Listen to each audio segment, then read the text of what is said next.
What exactly is going to be giving you the best progression push? Now, I've seen this actually be one of the overwhelming questions that a lot of players have been asking. And I will say with this specific tier list, we're going to be focusing on just that with PVE in mind, okay? Because I feel like if we don't separate these things, a lot of players are just going to be very confused and they're going to try to pick things according to PvP, when in all actuality, you need to also be worried more so about being able to clear PVE. And as you go, you'll be able to respectively do PvP, and things will open up even more as you're going from early game to mid game into late game to do PvP even more efficiently and in the way that you actually want to. Okay, so with that, we have our triple S tier, which is going to be our cream of the crop. These are going to be some of the highest utilities, some that I would say are used across the board and generally are going to give you the highest bang for your buck as your progression.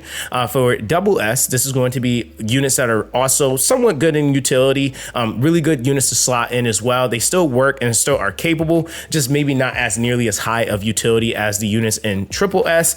S are going to be a little bit more nicher. They'll still be able to slot in and do extremely well in the specific thing that they do. But these are definitely going to be the units that kind of fall into that bracket. With A tier, these are going to be okay units. There will be some, very rare scenarios where you might, and I would say like kind of worst case scenario, use these units. So that's where A tier units will be slotted. And then for the not worth, these are units that I just don't feel like are going to be giving you that much value, especially in your beginner progression push. And so we're going to be putting them there. Okay.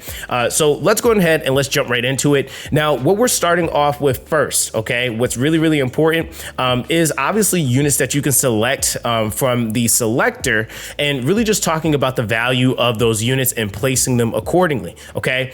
And we're going to be really harsh with this. All right. I'm just going to be just straightforward about that. So if you don't see your favorite unit tier, then hey, it is what it is. All right. All right. So we're going to be starting out with one of the very first ones that I feel like we just need to get out of the way, because a lot of players are going to more than likely start with this character. And it is going to be Tiamat, if I can ever find her.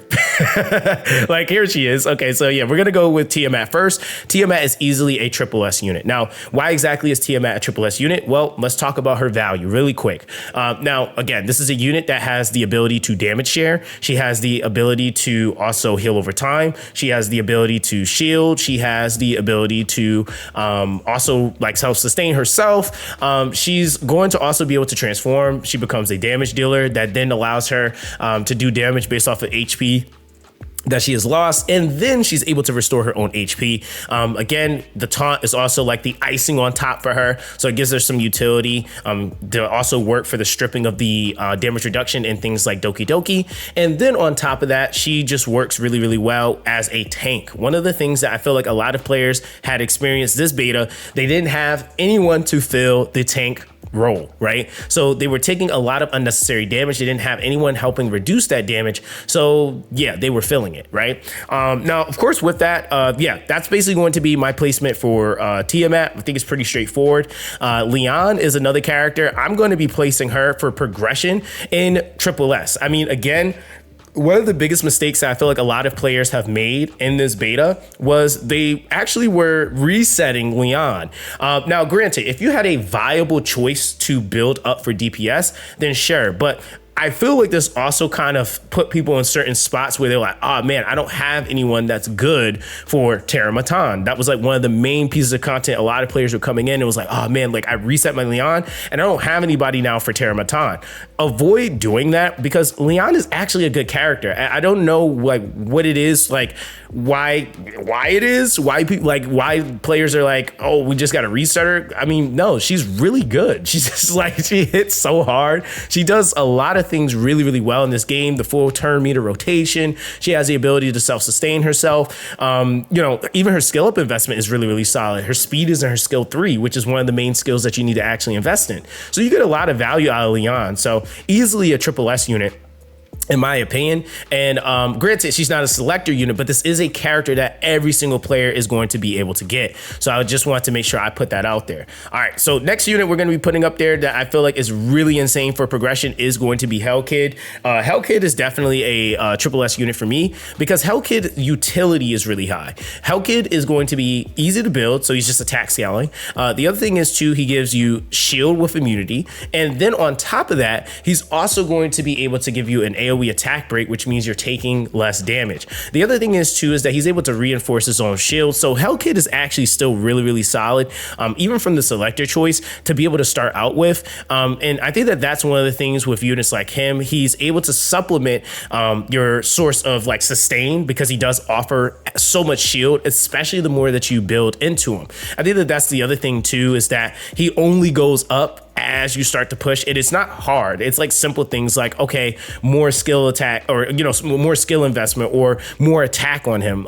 That's something that helps him out tremendously. So with that, Hellkid, I definitely feel like definitely deserves to be in triple S here. When we're looking at some of our other options, as far as progression goes, I would definitely say, looking at, let's say Silence here. Okay, so Silence is another unit that you can actually pick up. I'm gonna say for progression purposes, we're gonna be putting Silence in S. There's really not anything that I would say you would really be slotting Silence for PVE progression. Like there's really just not. Granted, they did rework her. She's fairly unique now. I think one of the biggest things with her is that she actually now has a ability that now allows her to work directly against like passives. So she can basically ignore or cannot trigger passive effects. Not necessarily anything that you're coming up across at this point. I feel like her utility and her usage is definitely going to be something that's a little bit more viable in even PvP. So actually we're gonna actually shift Silence down to A. Unfortunately, we're gonna shift her down to A because of that. Because now I'm thinking about it, yeah, she's an A. So with that, that's like the biggest thing. Granted, you can make use of things like the shield that she gives, the aqua shield that comes with reflect damage. So you can make use of that, but that's like super scenario based versus like this is going to be the direct answer to me being able to get through a specific piece of content. Even with the attack break, that's not necessarily going to be something that is going to be a game changer because you have other characters that can do that and then more, right? Like example, Hellkid, right? So I think that that's very, very important to make very clear. Now, next we have, let's go with Lilith, okay? Now, Lilith, as much as I love this character, I am going to be placing her in double S. I feel like one of the things with Lilith, especially when you're talking about that early game progression, she's going to need some skill investment. Lilith is great though if you're able to build into her bulk, and that's something that again I will say makes her very easy to build up. She's a very, very sick unit when you're able to get her Graceful Mischief to land, but there's so many like moving parts with Lilith that you have to consider: the HP damage, scaling that, then you have to worry about the proccing of the Graceful Mischief. If that lands or doesn't land, that could like honestly just make a run not work. And the other thing is too is that you didn't have the 2-turn cooldown, so whenever you want that direct stun, it's not necessarily going to be happening for a direct stun. It's going to be something that actually happens like a wave into the fight. So that means that you have to basically prepare for taking on damage. And she's actually a lot better in slower runs or works better with DOT. So I feel like even for Lilith to be able to work as well as you want her to, especially this early, you're going to need to also pair her up with other things because her team comp isn't necessarily going to be the fastest. And granted, how slow or how fast your team, it doesn't really matter because a clear is a clear. But when we're talking about the efficiencies of what that character is bringing to the table and then what they do versus what they need to be paired up with someone else to do, I feel like Lilith's value definitely is much higher the more that is invested in her, though she is easy to build. But I will say that that's definitely like, even when looking at a lot of the investment that I had to make in a character like her, you got to scale her up quite a bit. And that's really to get her to work as well as you would like her to. But yes, she is definitely a very easy character.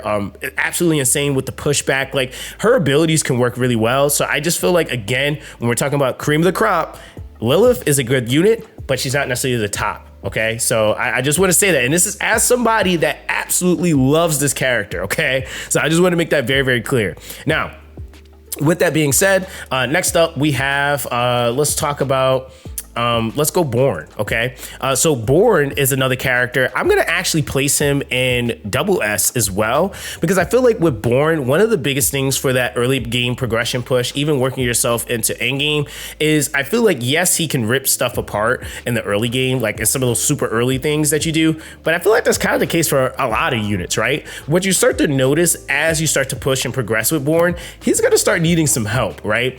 The other thing is too, is that Born's utility isn't that high. Yes, he can buff strip, but the other aspects of his kit are very selfish. And so when we're talking about, like, again, the potential 500% attack scaling that then, you know, gets converted into HP, the buff strip, him being able to ignore passives, he's a great damage dealer. But I will say that ultimately when you start pushing forward, you will need more assistance with him, and he will cap, right? Now, of course, the other thing that I really want to hone on is really the utility part, right? He's very self-oriented or self-sustained oriented. He can, you know, keep his own HP up with the life leech in his skill 1. But I will say Born is definitely going to be a character that you're also going to probably see in PvP be very scary as well. But I feel like for that PvE progression, he's a double S tier. Okay. So with that, let's go ahead and let's move on to the next character here. And I feel like we're going to go with my boy. Let's go with Chloros. Let's just get Chloros out the way. I'm going to put Chloros at S tier. And reason being is because, again, I feel like with Chloros, he's a little bit reliant upon high hit count units. I feel like even with his overall utility, yeah, you can technically use him in things like Terramatan. He does work in that. I will say, like, when we're looking at like union stuff, which is also, you know, basically PVE, he's going to be one of the top performers there with his ult. So I think that also is another thing that's worth mentioning. A lot of players just, you know, assume he's just trash, and it's not that he's trash. He's very hard hitting. He does a respectable amount of damage. You just got to ramp him. In a lot of cases, you're not really trying to stay in fights unnecessarily long if you don't have to. And I would even argue, like, if we're talking about like, oh, replacement DPS for Terramatan, no, just use Leon. Like, just use Leon. I think that's the thing. Like, he doesn't have any of the stuff that she uses that actually makes her really, really good, which is the turn meter still. You know, that is really a big thing with her being able to rotate back basically into her skill 2.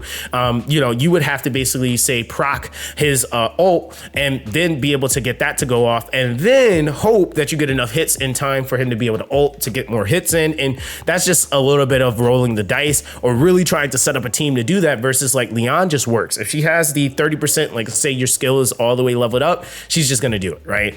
So yeah, Chloros, I'm still gonna be placing at S tier. I feel like, again, for union fights, he's very, very strong, but I don't think that that's necessarily all of the content that you're going to need to be clearing. And I feel like even out of the starters, he's one of the worser picks in terms of the damagers, because he's also all single target. So that's another thing.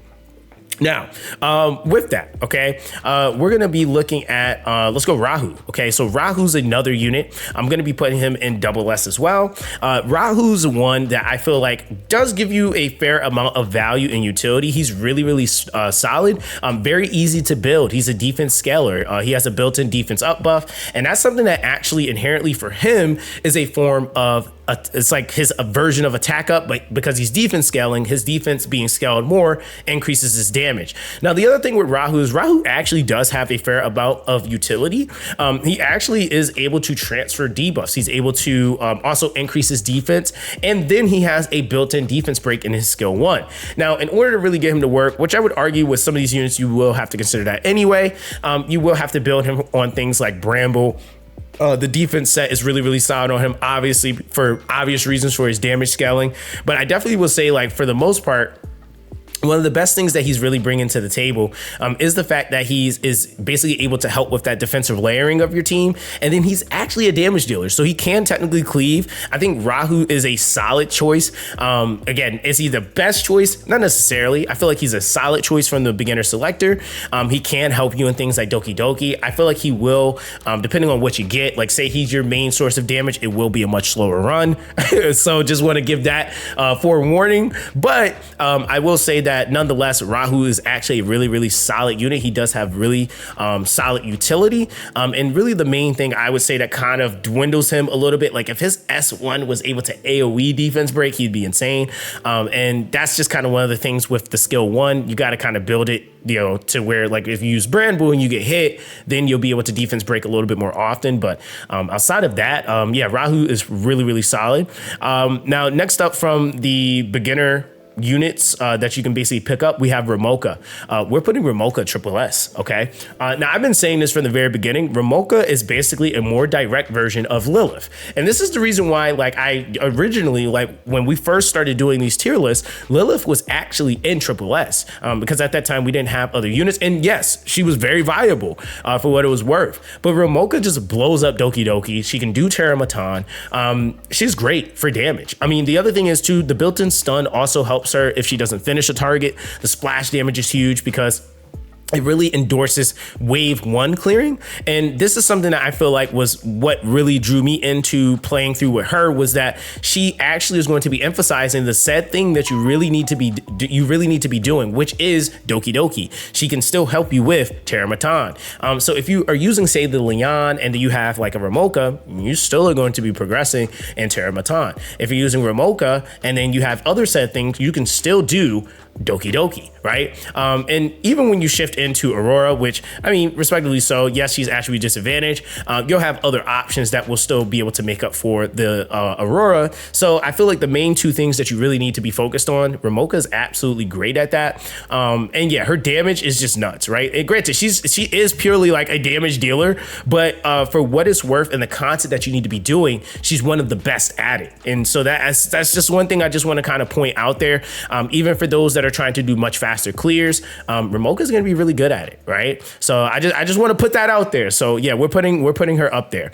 Now next up we have Mia. Now Mia is actually quite interesting because she is a healer. Now the unfortunate thing for her, Mia is actually pretty high up here for me. And I guess it kind of falls into the same umbrella with Ling Lao. Now, I want to give the disclaimer with the healers, okay? The healers are really, really good, but are they choices that I would make necessarily for beginner progression? Not necessarily, because you can make do without them technically from some of the lower rarities. Whereas a lot of the units that you're slotting in, like the Tiamat, the Hellkid, the Leon, the Ramoka, when you don't have these characters, you actually can fill them, especially if you don't have a replacement for them. You actually feel not having them on the team. So Mia is very, very good, okay? This character is actually going to be able to help you guys out tremendously on things like Terramatan as well for that sustain. So I do want to point out her value there. She does have the ability to also push back turn meter, which is huge to Terramatan specifically. She's also going to be able to reduce ally skill cooldowns and also extend the duration of their buffs. And then she can also grant damage reduction. So these are all things that are going to be tremendously valuable for things like Terramatan. But the thing is that, again, you don't necessarily need to pick up a healer, especially a fire attribute one, because then when you shift into Doki Doki, let's say you go Mia first pick, your Terramatan will be on Smash, but then your Doki Doki is going to be a whole nother thing. And so with early game progression, she is actually really solid, and we're going to actually move her up here. We're going to actually move her right here. Let's actually do this, right? I'm going to say she's right here because in reality, if we were just talking about let's say, you had another selector or another SSR guaranteed, Mia would definitely be a pick for a lot of people. Just saying. Okay. She's really, really good. So I want to make sure I shine light on her value because it is very, very high. So yeah, that's basically that. Okay. Now next we basically are going to be placing, let's see who else we have here from the beginner stuff that we got going on. Oh, Rosa. Okay, so we got Rosa.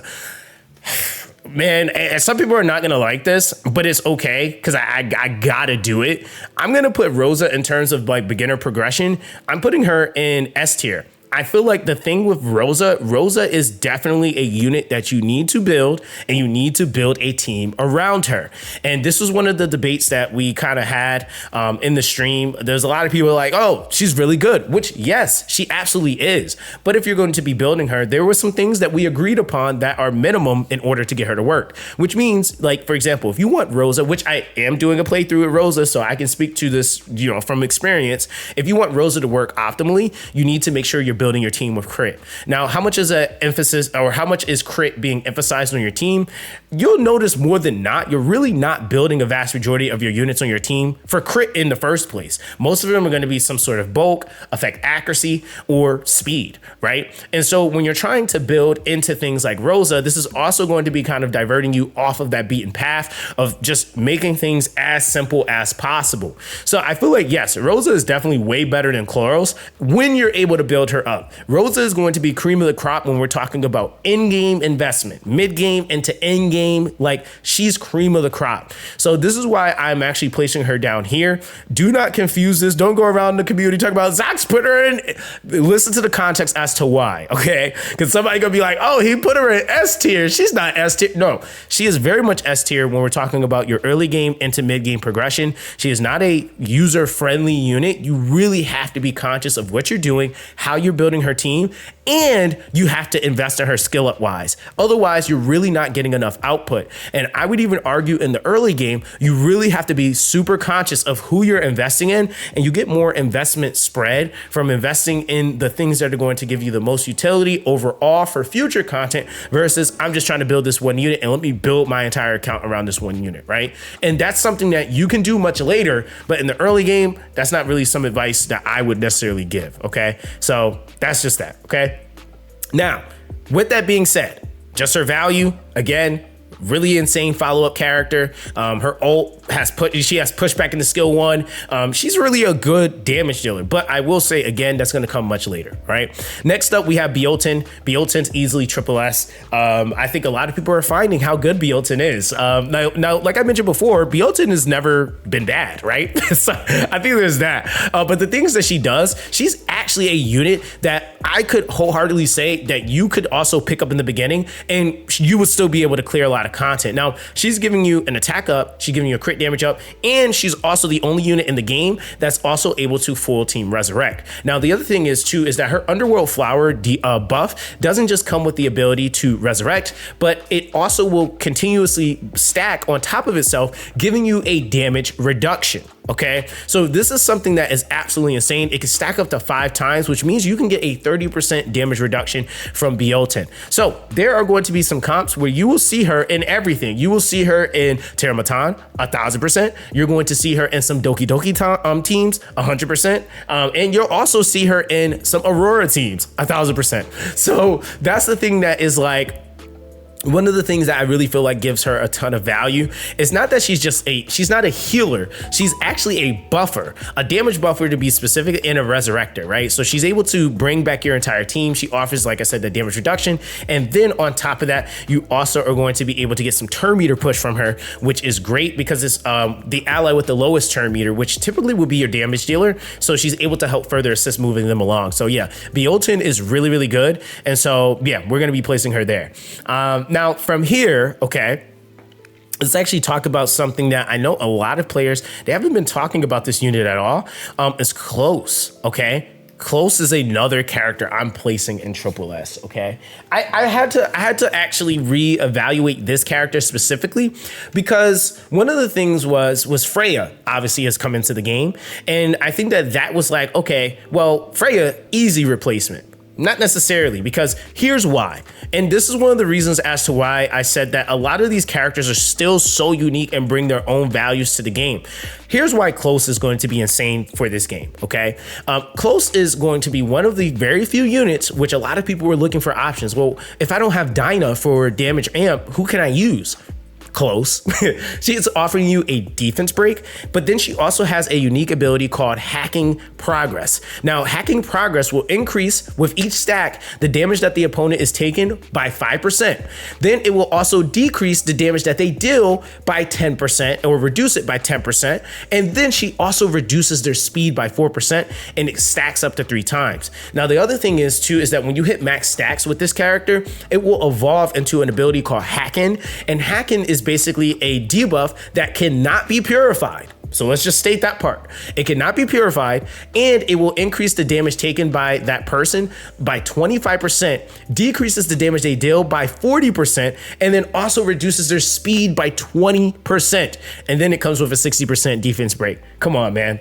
That is God tier for things like Doki Doki. That is insane for things like Terramatan. And then the icing on the cake is the fact that she has a skill 2 that can help her build those stacks. And then she also has turn meter still with redistribution. So that means that she's going to be helping you with both teams in both scenarios, Terramatan and also Doki Doki with rotations. So this is what we're calling, and what I would say is going to be cream of the crop. What's going to be helping you the most in progressing and being able to manipulate some of the gimmicks that you're going up against. She, again, doesn't have like a taunt or a stun or anything like that, but she is going to be helping you tremendously with the damage you're receiving, damage you're dealing, and how fast your opponents are rotating, because in Doki Doki, every stage that you go up, the enemies just get faster, they get tankier, and they hit harder, right? And we could argue the same thing for Terra Matan, but Terra Matan doesn't get nearly as fast as Doki Doki, so just got to keep that in mind. But either way, she is a absolutely insane unit for damage amp and for rotation. So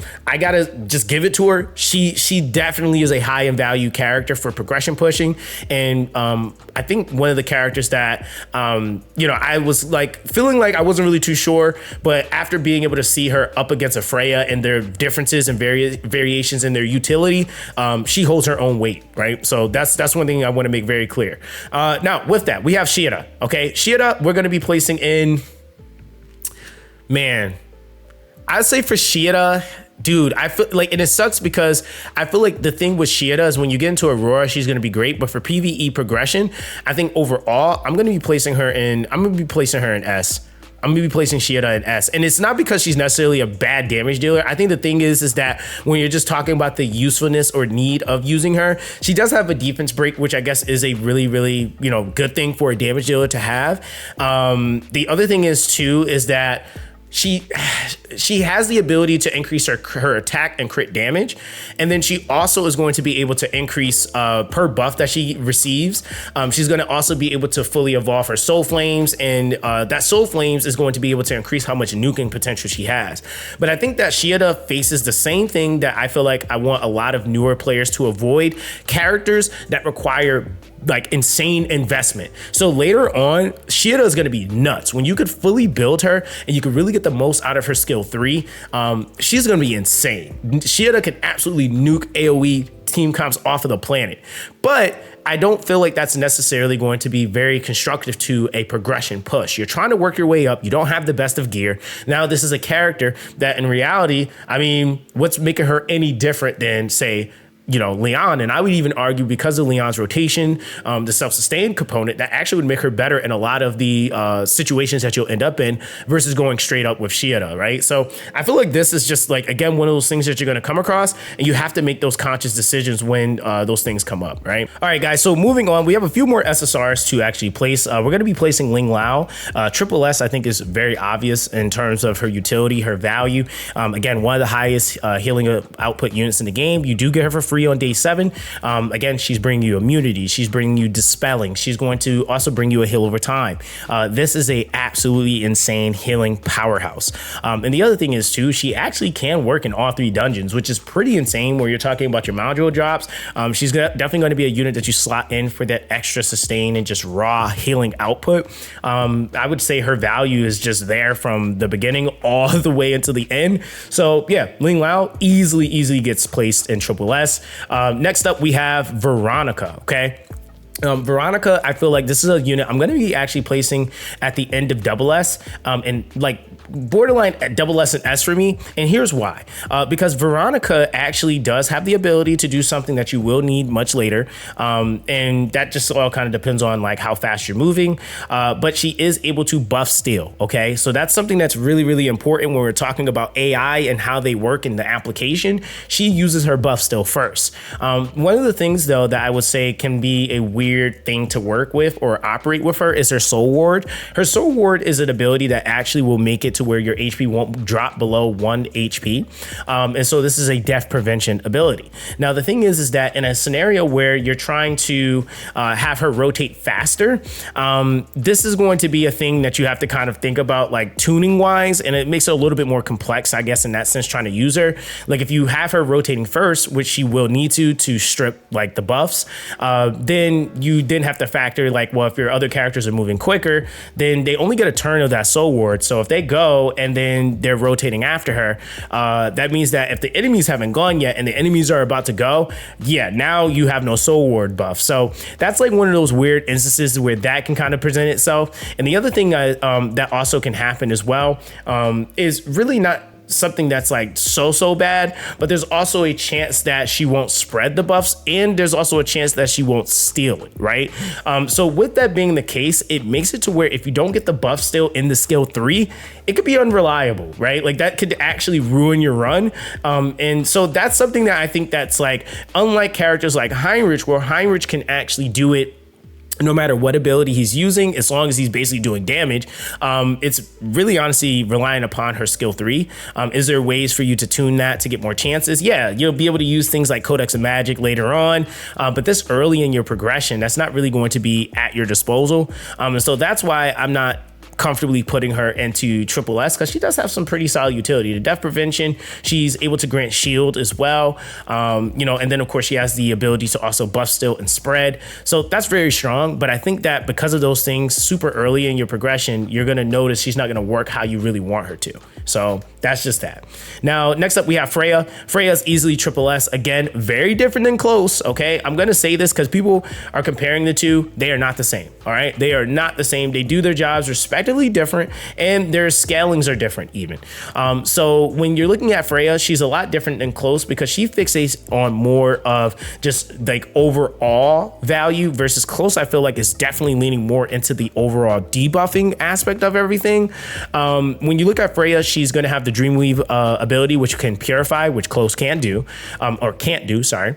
And then on top of that, you're going to have the defense up, the attack up that you get from Freya. You're also going to be able to get what's it called? She's going to have the Nightmare debuff, which gives you 15% more damage scaling, which even if we're comparing that, close technically gives you more than that.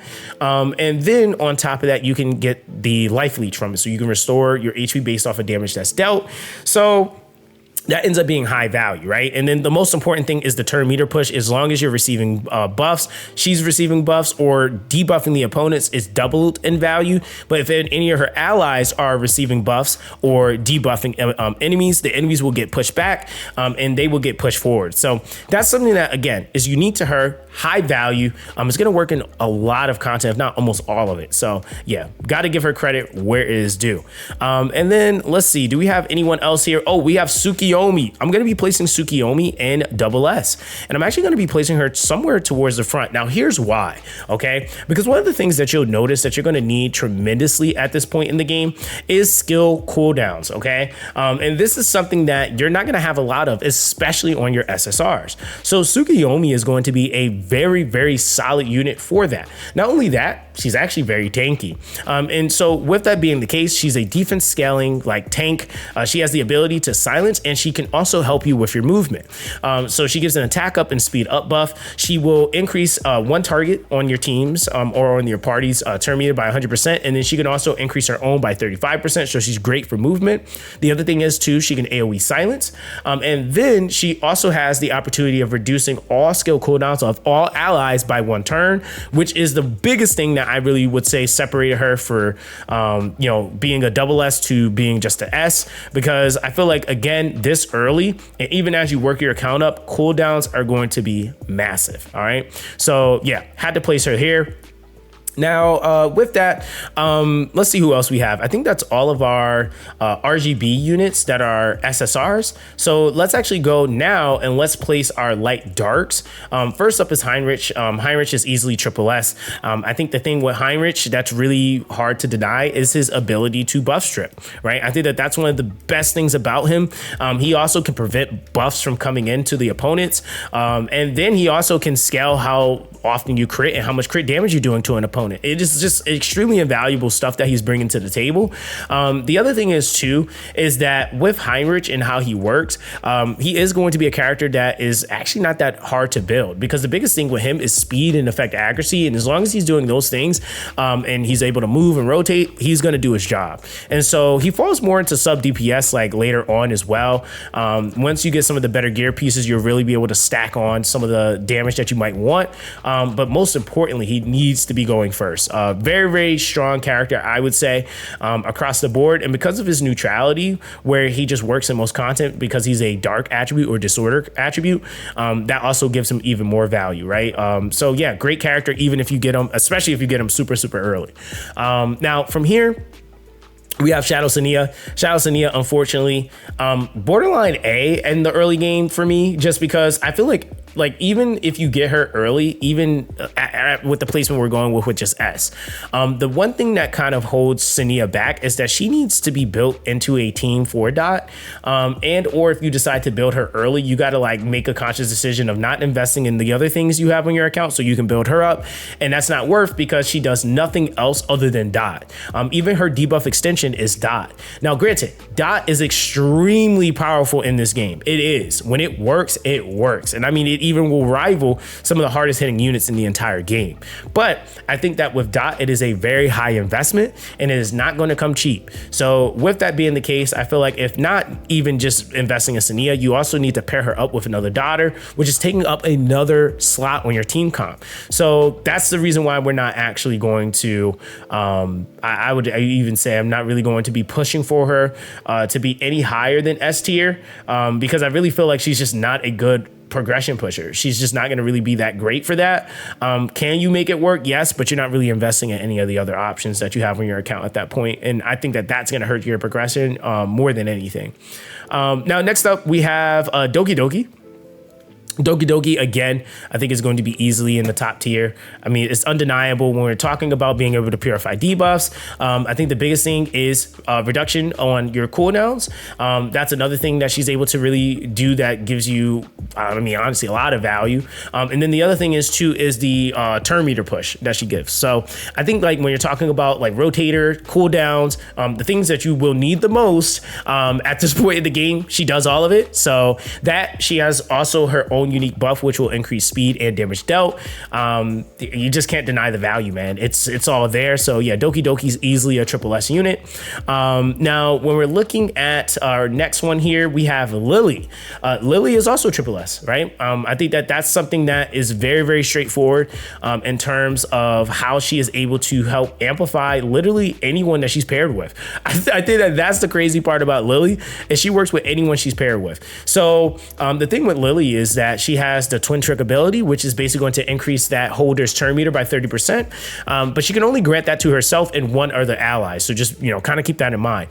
But the most important thing is that you have to invest in her skill 3. If you get her skill 3 all the way up, this will literally reset any character that has that twin tricks, reset their skill cooldowns all the way back to 0 so they can use the skill again. That is going to be absolutely insane for clearing a lot of things, because in some cases, if you were able to rotate your skill 3 again, you would be going crazy, and she enables that. And the other thing is too, is that she's the only thing that can kind of sort of supplement that at this point without having to have something like Codex of Magic. So this is what I mean by when we're talking about some of that very obvious or very oppressive progression pushing. Lily is a character that can help out with that tremendously. And then, of course, you're factoring in the support, the follow-up, or the assist that she's able to grant as well.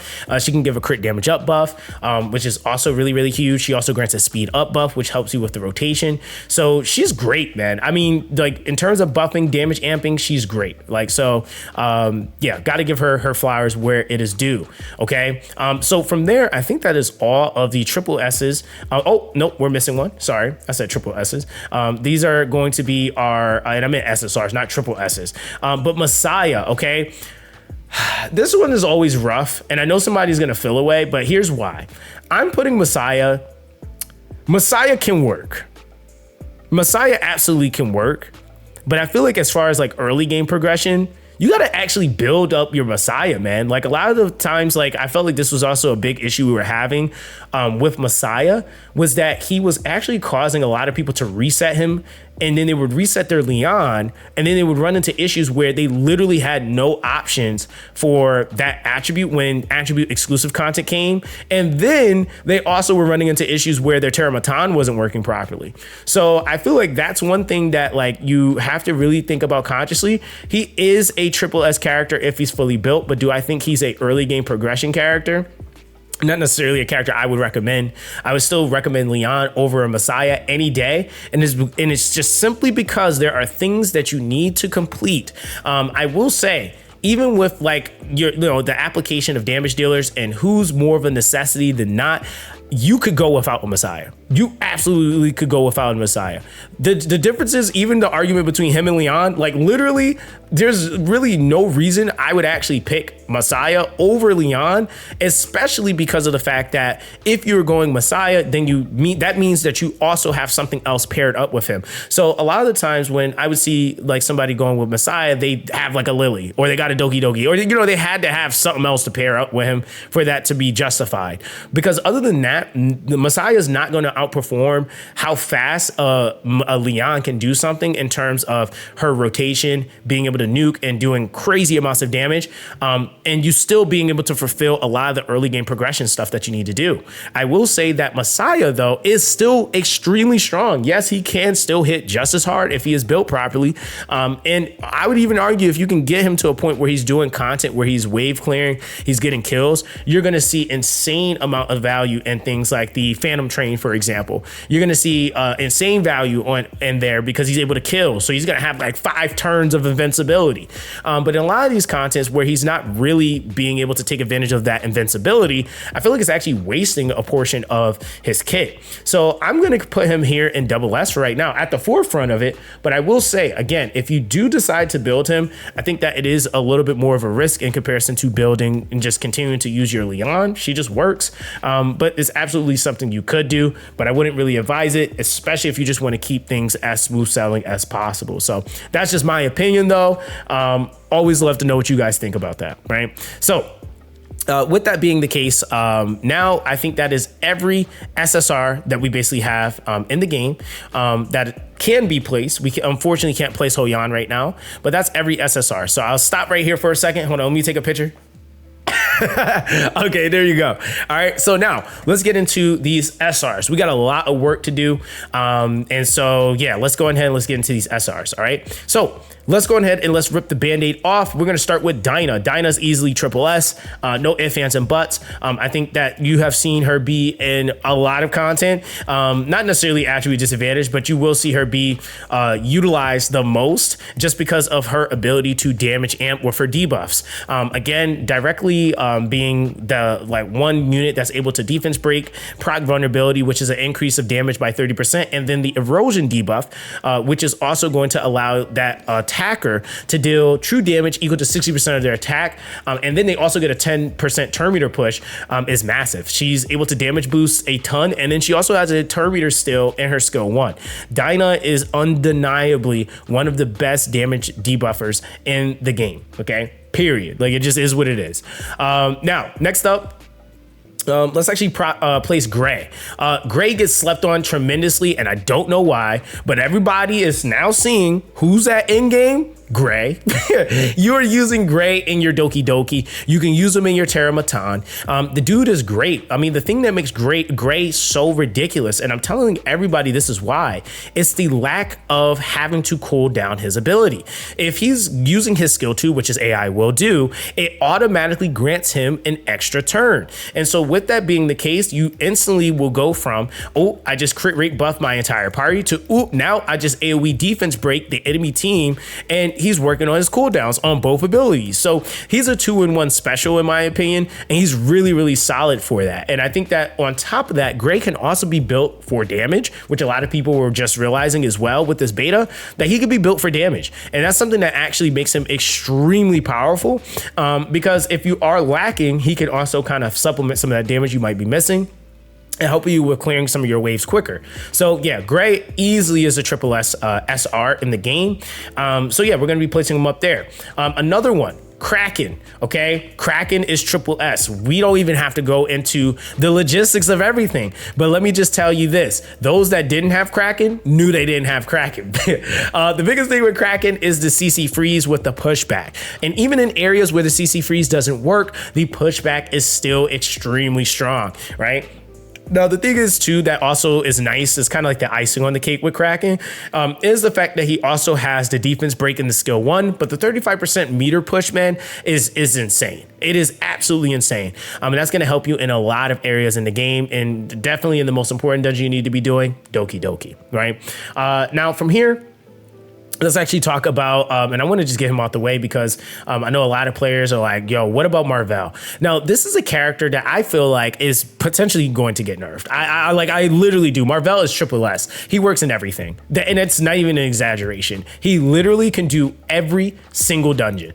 And that's something that I will say is going to be a little bit more unique to him as for the role that he fulfills. But he's the only unit in the game that can lower resistance. And he's also the only unit in the game that can push back turn meter by 50%. Okay, with those two things, he's also reducing your speed as well. And I mean, there's other units that can do that much, but I'm talking about AoE with resistance down and speed. He's the only unit that can do that. Then he has a AoE silence, AoE silence in his, and it's actually random, so it's not AoE, but it's a random silence, so it can hit more than one target on the skill 2. And then he also has turn meter still in the skill 1, and it's 25%. So it's a lot of turn meters still that he has. He's absolutely insane. And that's one of the biggest things that you're going to need: rotations, cooldowns, and damage amp and damage, right? Those are the biggest things that you need for your progression, right? So yeah, Marvel is very well catered for that. Next up, number 41. I think a lot of people seen her value, okay? I'm placing her in triple S. Now, here's why. Now, again, a lot of players actually got to see the application of her. She has one of the highest burst push forwards in the entire game as an R rarity unit. And so when we're talking about even early game investment and like just that push, she's great. A lot of players are even using her at like lower levels just because, again, that value using the micro Latice is huge. So early game progression, even into like that mid and even some of those late game comps, you're still going to see characters like number 41. And it's because of the fact that she's able to give you that 35% turn meter push forward. That burst push, and like I've tried to explain to a lot of players, there's burst pushers and then there are like increment pushers. She is one of the best burst pushers in the entire game. She also still grants you an attack up, so you're still getting a damage amp there. You're also then getting a heal over time. It's only to one target though, but she can still heal and also supplement some of that sustain with the heal over time to the target that's usually going to be the one with like the least amount of HP on the field. And then she also has the ability to also HP block in her skill 1. So I feel like number 41, extremely insane for progression, and can help you out tremendously. Now, from here, let's see what else we got here. Ren is going to fall into, for the given stuff that you need to do, I don't think Ren is really necessarily anything that's of like crazy value right now. So for a lot of the early game beginner progression push, I'm going to be putting Ren in S tier. She has AoE taunt, defense up. She's also able to grant you shield as well. I think one of the biggest things with Ren is it's the taunt and her attribute, right? So I think the thing is that like the taunt would be great, but you can't really use the taunt unless you're doing like, you know, maybe like attribute specific content. But even then, when we're talking about some of the main dungeons you need to be doing, Ren's not really going to be one of the suited options that you'd want to go out of your way to just do that one thing. And then you still are going to need something else for something else, right? So like even like with Tiamat still offers you a ton of damage. Ren can do some damage, but she's definitely more suited for like tank down teams with the defense out, the shield. She can keep your team alive. So she is a form of a tank. She does have the AoE taunt and the attack break. But I feel like for the given content that you need to be doing super early, you are going to be focused on more or different options. And I really just feel like it boils down to like her attribute at the end of the day, because even when you're doing things like say Terramatan, can Ren technically be used there? Sure. But I mean, the thing is Terramatan only gets stronger. So it starts to diminish the value of those things as you go. You want to clear that as quick as possible. And because the taunt is just like completely useless there. I mean, the attack break is nice, but she also taunts in her skill 1 too. So it like makes 2 of her abilities just not really that valuable to you. And even when we're looking at Doki Doki, where that would be great for her to be able to use, she's mitigated because of her attribute. So yeah, that's why we got to place her in S tier. Now, Victor. Victor is literally one of the best damage dealers in the game, single target wise.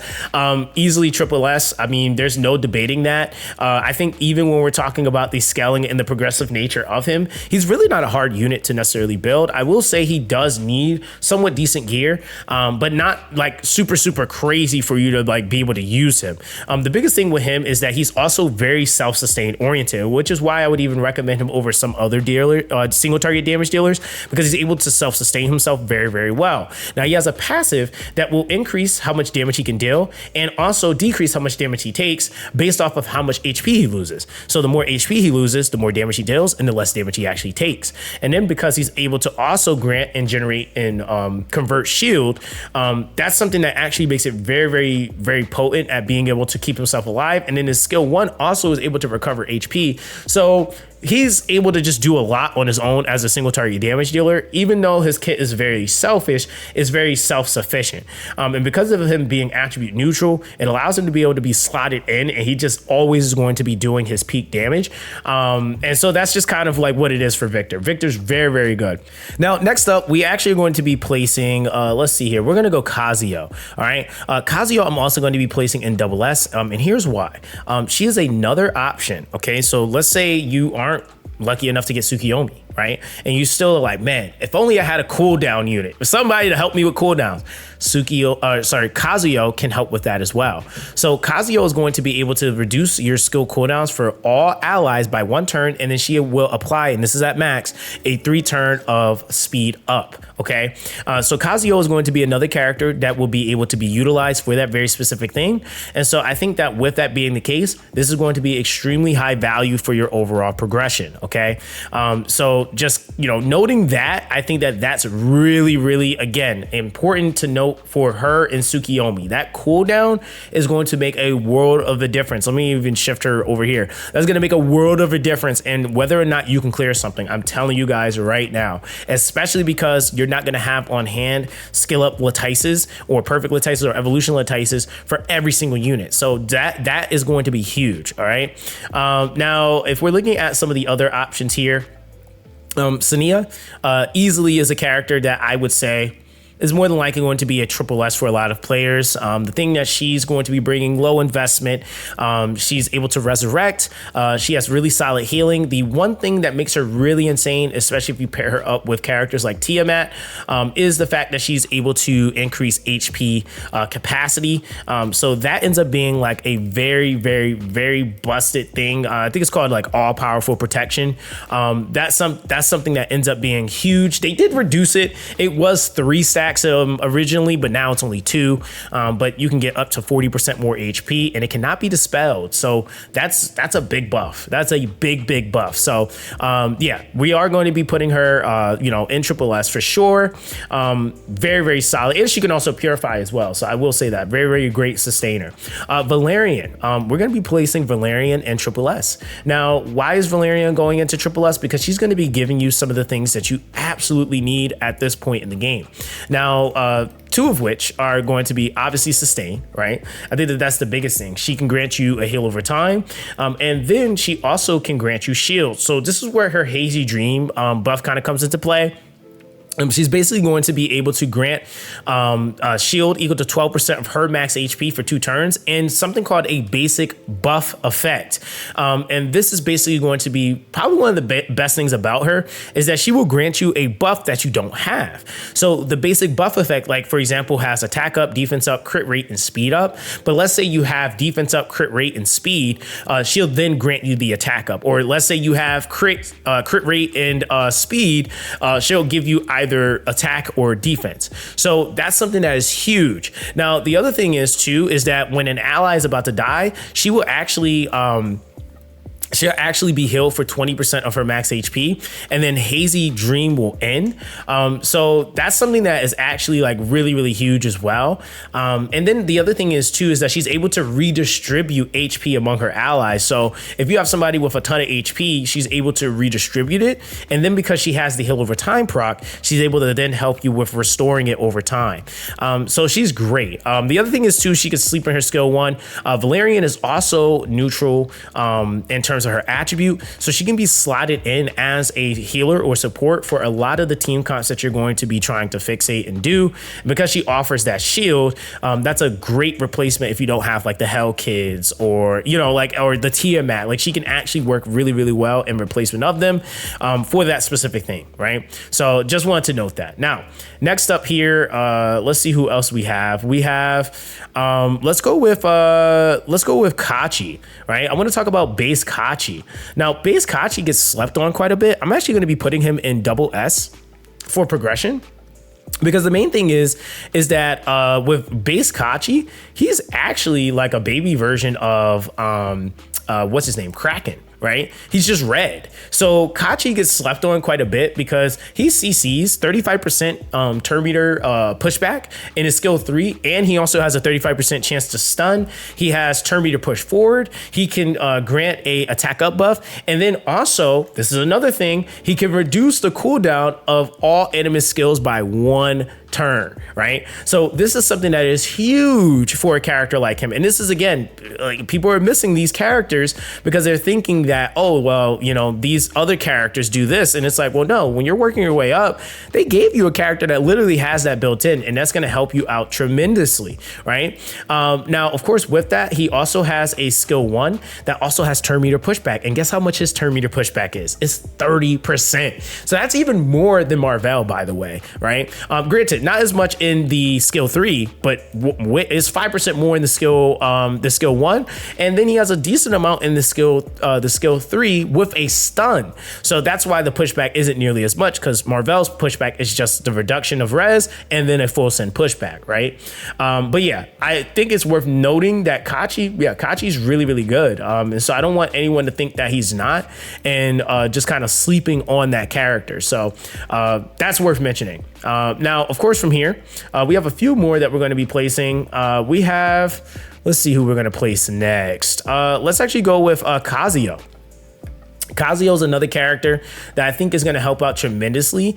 We're going to place her in double S. I'm going to place her in double S. The main reason is because she is a form of damage amp. Now, Slumber in its own right, and this is because, and her value would have been S, but because she works so well in one of the main dungeons you need to do, Doki Doki, she can technically... Doki Doki. Yeah, she's really good in Doki Doki. But actually, you know, no, we're shifting her to S. We're shifting her to S because it really is the only area that she really is going to work in. Some of the other contents that she'll do, but Doki Doki is where she really shines. But I think that does become a little bit more nicher in that way. The biggest thing with her is her Slumber, right? Her Slumber debuff is the biggest thing. Slumber is going to be pretty massive because Slumber is going to allow you to potentially increase your damage by an additional 25%. She does have an attack break in that skill as well for her skill 3. The other thing is that she has a very unique passive where she's the only character in the game that won't wake anyone when they're under slumber. So she just gets the 25% damage amp from that always, right? But if anyone else hits into it, they will unfortunately wake it up, which I think is kind of one of the things when you're trying to do much faster clears. She's going to be amazing when she's paired up with characters like Ramoka, right? But I think for that reason, she is really good if you pair her up. But a lot of these other characters, I feel like their value is just tried and true in a lot of areas of the game, whereas her value is really going to show primarily in Doki Doki. So this is why we're putting her in S tier, but it does not mean that she's not good at what she respectively does. I feel like that's even for a lot of these units here. They're good at something, but they're not necessarily going to be slotted into every single thing that you might do. Rosa with the exception, so I'll put Rosa up here because Rosa really is the exception. When you get her built up, she skyrockets, but for early game progression, I really wouldn't recommend it at all. So that's just that. That's just that. All right. Now from here, who else do we have? We got Fangus. Fangus, I will say, it's kind of like Dot. I mean, he's great for what it's worth. Another unit I would actually put in S tier. Again, if you use him in scenarios where you're going up against Phoebian, you know, anything where Dot can work, Fangus is still going to be really good. But I feel like it's kind of same thing with Sania, where Dot works, it works. Where it doesn't, it doesn't. And if those characters have Dot removed and it doesn't work, then they just don't really do as much as they need to. Oval, we're going to actually be placing. I'm going to actually be placing Oval in And this is actually like a really rough thing to do, because I feel like even just in terms of his utility and value, I feel like Obel is good, but if I'm looking at the immediate value that he gives versus Kraken, I gotta say, Kraken gives you a little bit more immediate value, and I have to be honest there. So I'm putting Obel into double S. He's great at what he does. He still works in things like Doki Doki. He does the stun, he does the dot damage, but I feel like even when we're just talking about like the damage itself, like yes, you got the stun for the removal, but you can get that from anybody at that point. And I would even argue you could just go for more pushback at that point. So I think that that's the thing with Obel. When you start to scale the game, Obel feels a lot better. But even for what it's worth, I think that like for the dungeons that you need to do, Terramatan, you know, is kind of like a force thing if you try to work him in there. And then if you're using him in Doki Doki, it's really, really going to be important you have other stuff. So I feel like double S is still a really solid spot for Obel. But yeah, main thing is that if you're also looking at the dispelling, the dispel is going to convert dots or buffs into dots. And if dot doesn't work there, then that's also another scenario where Obel doesn't work. So yeah, again, I feel like out of all the dotters, he's one of the more higher or easier investment oriented, that gives you a lot more utility because of his AoE capabilities. But I also feel like, you know, it just is what it is. Yeah, that's where he's placed. We have Ren the Unbowed. I'm going to actually be placing Ren the Unbowed. Ooh, I'm going to be placing her S tier. Reason being is because I feel like Ren the Unbowed needs not only a good build, but she also needs a ton of speed, right? Like for her to really pop off, you need to have speed tuning on her. You really do need to build her. She grants speed up buff. She's able to decrease speed in her skill too. And then she's also able to increase her damage when the target's speed is lower than hers. So as you're going up, everything gets faster, which means that you would have to be trying to fixate on really making sure that she's faster.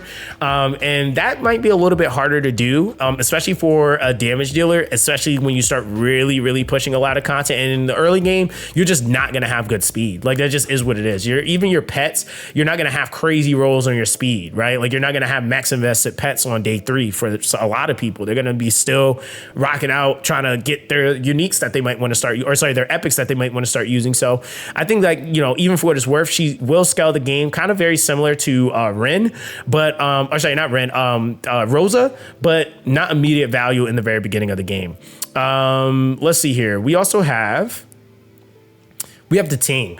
Man, I gotta say, I'm gonna place the Ting up here, man, because the Ting is really not crazy to build. I think his value is very, very evident. Very straightforward in terms of like him being able to scale. It's really not as crazy as you would think to get him to like get to that point. Even for the amounts of crit damage that you would need, it would take you really like to get some of the gear pieces that you would need, maybe a few days, maybe even a couple of days, depending on, or really a few days. I'm not gonna say a couple of days, but really a few days for you to really be able to get the stuff that you need for him. But the Ting is insane. I would say, you know, if we're talking about the more optimal scenarios as an extra damage option, he's also going to be really, really good, right? Like I think that that's something that he does extremely well from the marking debuff that he has, which the marking actually is going to be on the enemy with the lowest HP percentage, which makes him good inherently on things like Terramatan, because he always would be targeting the arm first.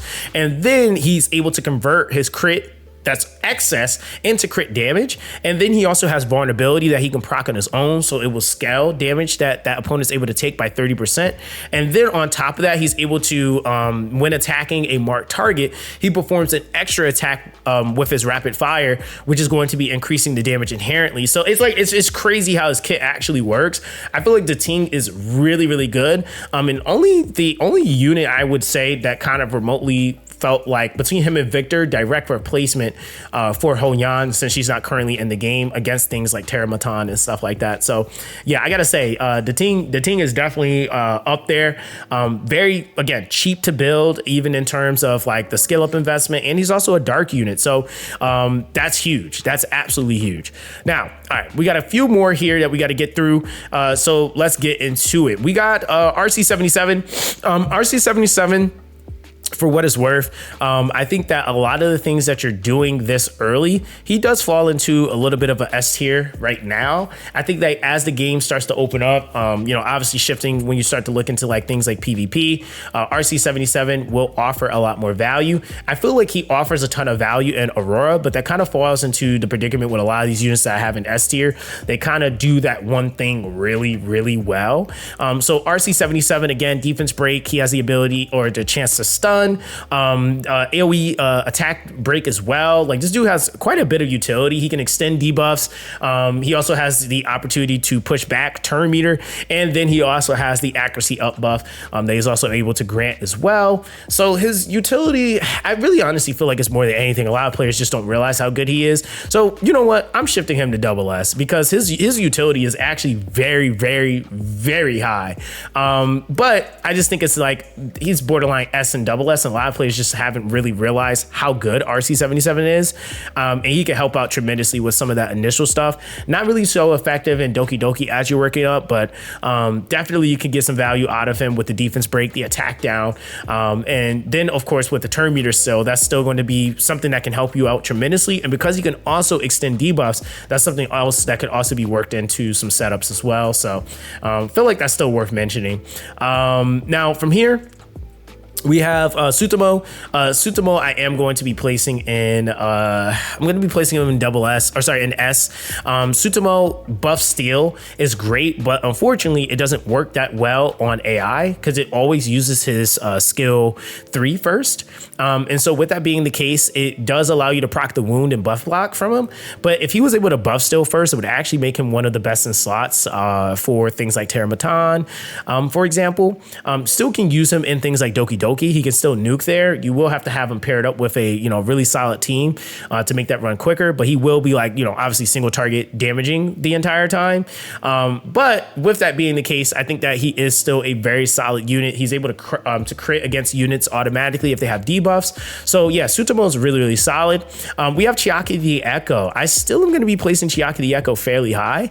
I would say triple S. She mitigates completely everything that Terramatan does, being able to prevent turn meter still. She's able to prevent turn meter pushback. She grants the attack up. She has the push forward.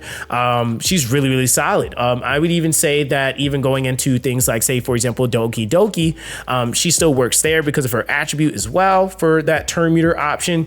So yeah, Chiaki the Echo, definitely undisputed. Really, really solid option.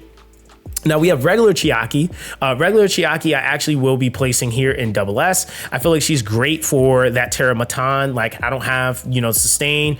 She offers, damage reduction. She also is able to also heal. So this is something that I feel like, is really solid for that. And actually, you know what? Chiaki, ooh, you know what? Like, now I'm kind of thinking about it. She does have damage reduction, but I don't think that that's necessarily better than Mia. So yeah, we're gonna go to S. We're dropping Chiaki to S. Great value, I will say, though, for what it's worth. You still can slot her into, things like like I mentioned before, your Terramatan. The Origami Guardian, I had to factor that in. It's going to be offering you that damage reduction, but I wouldn't use her in Doki Doki. You would possibly be able to use her in your Aurora team, but at that point, if you have Ling Lao, you're probably going to use Ling Lao over her, and even if you have Mia, you're 1,000% going to use Mia over Chiaki, or Chiaki. So that's something that I had to consider there. So yeah, we're gonna place her in S tier. Now from here we have Dorothy the Wisher, or sorry, Dorothy, regular Dorothy. Regular Dorothy, in my opinion, I'm gonna actually be placing her in early progression. She kind of doesn't feel the best. I will say that if you do invest in her, the more you invest in her, the better she gets. But I'm gonna place her in double S because I feel like for what it's worth, in a lot of the cases in where you can use her, she's usable everywhere because of her attribute, which I think is a big thing. And so when we're talking about Dorothy's value, the main thing with her is the more you invest into her scaling, which is attack, the more that you can take advantage of the casket remedy, which will then also give you shield conversion. So that ends up being like the best thing about her is when you can get her built up, then you're able to get more out of the shield value that she's bringing to the table. And so with that, she's also able to purify debuffs as well. And so that's something that gives her a little bit more utility there. But the main thing with her is really the investment. She is a unit that will progressively get better in your account, and she is free. So I will say that that's, definitely worth something. And she could definitely be slotted in as a substitute for a lot of things. Like I said, the attribute that she has is just, again, it's an undeniable thing. If you're light dark, it's really going to help you out in a lot of different things, just as far as having that neutrality, right? Now we have Kachi the Guard. Kachi the Guard is another unit I'm going to be placing in double S. I feel like one of the things that's like pretty insane about him is he's able to give you the immunity and defense up buff in his skill 3. That pairing is going to be astronomic. Okay, like that is a astronomic pairing that actually can help you in things like Doki Doki, that actually can help you in things technically like Aurora, for example, or even in Terra Matan. I mean, defense up immunity, and he's dark attribute, which is another reason why that's actually really valuable. He does have the ability to also set back turn meter by 20%, and he can also reduce speed. So that ends up being really, really good. And the cool thing is too, is that he hits 3 times. So even though the turn meter is 20%, it's 20% per hit. So that's something that gets slept on as well. So yeah, he's definitely a unit that I don't see a lot of people even using, but he's very usable. So I feel like placing him here really honestly is something that, is just going to kind of shine a little bit more light on him, but he has a ton of value. And then he's also able to reduce crit rate. I mean, is that something that's super crazy? I mean, that can help, I guess, in like certain things, but not necessarily something you have to have, but it is nice that he has it, right? So I guess there's that. Now from here, we have Dorothy the Wisher. Dorothy the Wisher, I would say for progression, I feel like Terra Matan, yes, Doki Doki, no. And even for I'm gonna put her here in S tier for right now, because I feel like Dorothy the Wisher is definitely a great unit for what it's worth, for what she does. But I don't think that there's really anything that you really need her for right now. I mean, granted, you can get the life leech from her, but if you're using Freya and then more than likely you're using Gray, which you get for free, that kind of like almost like null and voids that one skill. Because the other thing is too, is that yes, she can purify debuffs, but the main thing is too, is that you're going to already kind of have that in your comp. If you do get her, I mean, sure, you could use her, but that would, I guess, kind of depend on the scenario you're in. If you want to go for a red attribute unit that can crit buff, then she's going to be a great option for that. She does have the ability of being able to push forward turn meter and reducing all skill cooldowns by 1 turn. Her kit is based around critting as well. So even though she doesn't directly do a ton of damage, she needs crit, right? The other thing is too, is that with that turn meter push, it will turn to 100% if she 100% crits. And then on top of that, she will then grant a crit damage up buff to that ally. And then on top of that, she also has more turn meter that she actually is able to grant in her skill 1. So she's really solid. Like, she's definitely not like a must-have unit, but she is a really solid unit if you do have her. So I will say. Now, overall, same thing, man. I mean, like, it's kind of the same thing. Her brother are kind of in that position right now, like early game progression. Her ability is bleed, and bleed doesn't scale as crazy until you have a super, super crazy build on her. So the biggest thing with her is that you're not really going to be getting as much indirect damage because it's based off of the attacker's attack. And in order to really get that to be that point, that case is to 6-star this character. And are you going to be 6-starring her? Absolutely not. Not in the beginning. You also have the defense up, defense down, or defense break in her skill 2. And then you're also able to slow or speed down and then proc the bleeds off of crits with the skill 1. So I think it's nice extra damage. She does have pretty solid modifiers for her like single target damage, but I feel like it's the same thing, not really something you really want to emphasize for progression purposes. And yeah, I'm really not going to push that either. So next up, we have Turandot. So Turandot is a weird unit to me because like right now, like I feel like it's another thing that like if it works, it works. But if you don't need it, you don't need it. I mean, the thing is that I would say she's still S. she's still an S tier unit because her buffs and what she does is not bad. What she actually does is she gives an attack up and defense up buff.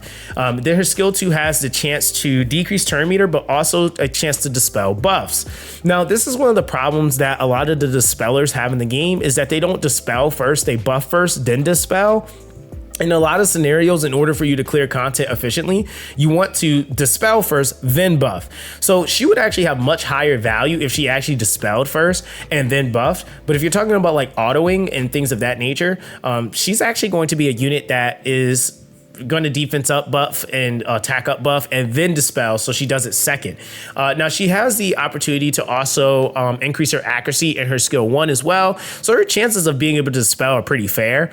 But I will say, like, in terms of like what she does, there's a ton of other characters that you could get that same value from, and unfortunately it's not going to be her. So next character on the list too that we're going to place is going to be Yang. I feel like Yang is another character. He has a little bit more value than she does for sure, because he's able to give a crit rate up buff, right? Which is one of the things that you're typically looking for. A lot of your healers, if you notice, even some of your movement units give you an attack up buff, just saying. So with Yang, I say that with him, hold on, let me think about this. So with Yang, I feel like Yang is like, he's an alternative if you don't have something, but he gives attack and crit rate. So I'm going to actually place Yang in, we're going to say S as well.